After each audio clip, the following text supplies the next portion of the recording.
Sandiwara uang sitaan 6,6 triliun. Aksi pamer uang 6,6 triliun di depan kejaksaan dan dibuai oleh pidato bela rakyat by Prabowo hanyalah omon-omon teman-teman. Sandiwara, drama, dan terkesan tidak substantif.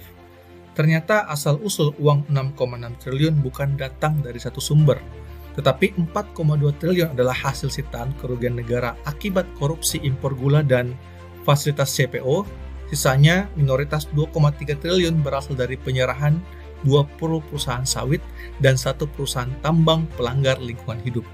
Jadi dapat dikatakan dari 6,6 triliun yang berhubungan dengan bencana Sumatera hanyalah 2,3 triliun. Nah, menariknya, kecilnya jumlah penyerahan pengganti kerugian itu ternyata tidak disertai dengan penetapan tersangka yang ikut dipamerkan, teman-teman. Wajar, uang penggantian kerugian itu judulnya adalah sanksi administrasi. Mekanismenya, negara itu melacak perusahaan di lahan hutan secara ilegal, kemudian diselesaikan secara administratif, lalu ada penyerahan penggantian kerugian, kemudian bebas dari tuntutan pidana. Rakyat bertanya, siapa pemilik 20 perusahaan sawit dan satu perusahaan tambang itu?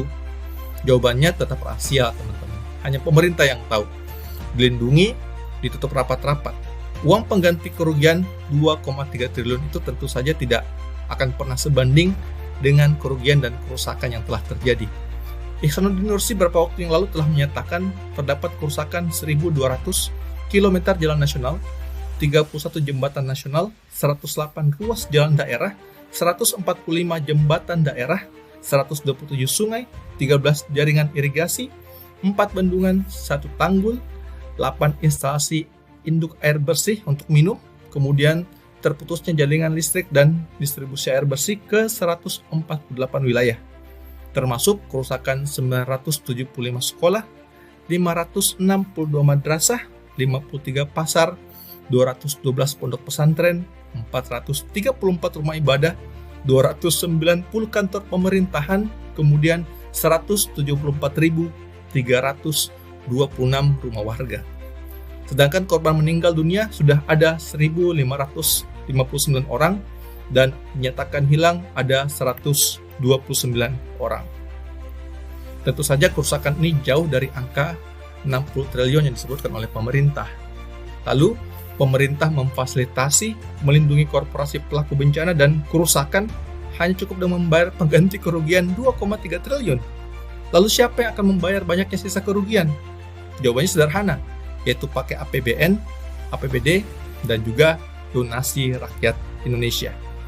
Negara juga menolak bantuan internasional karena menahan status bencana nasional. Presiden mengatakan Indonesia mampu. APBN, teman-teman, hingga Oktober itu defisit 479,7 triliun. Ini berasal dari belanjanya ada 2.553 triliun, sementara penerimaan hanya 1.113,3 triliun rupiah. Kerentanan APBN sesungguhnya membuktikan bahwa negara itu membutuhkan bantuan internasional, tetapi ditolak dengan alasan kita mampu, kita tidak butuh, kemudian harga diri, dan mengatakan bantuan Malaysia itu tidak seberapa. Ya, sudah tidak mampu, sombong pula. Nah teman-teman, disinilah letak titik konflik kepentingan. Jika bantuan internasional masuk, maka investigasi juga akan masuk. Maka akan terbuka siapa-siapa pelaku di balik deforestasi yang melakukan bisnis hutan secara ilegal. Mungkin saja juga pemerintah ikut bermain, kita nggak tahu, sehingga mungkin takut terbongkar. Teman-teman, sungguh nikmat menjadi korporasi pelaku kejahatan di Indonesia. Dipersilahkan mengeruk lahan hutan, raup untung sampai ratusan triliun, kemudian dipersilahkan lakukan pelanggaran, muncul bencana, ratusan korban jiwa, rakyat hilang, kemudian lalu dilindungi oleh pemerintah hanya dengan membayar denda administrasi 2,3 triliun rupiah. Tentu saat ini saya rasa pemilik 20 perusahaan sawit dan satu perusahaan tambang itu tengah ongkang-ongkang kaki, tersenyum manis ya, karena setelah membayar denda administrasi yang tidak seberapa, lalu izin perkebunan sawit dan tambang mereka itu akan diputihkan. Lalu konsesi bisnis mereka terus berlanjut. Inilah wujud konflik kepentingan kekuasaan. Membuka kotak Pandora tentang perilaku korup, tentang keberpihakan penguasa pada korporasi yang dibalut dengan penyitaan uang pengganti 6,6 triliun, kemudian ada gestur dan pidato bela rakyat. Kekuasaan dan korporasi menikmati segalanya. Terkesan bersandiwara, menutupi aksi para mafia ekonomi, menipu rakyat.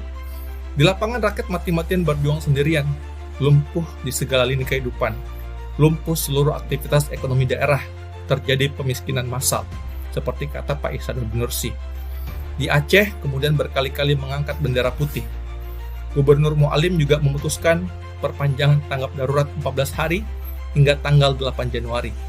Justru ini menunjukkan minimnya bantuan dan aksi pemerintah pusat dalam penanganan bencana.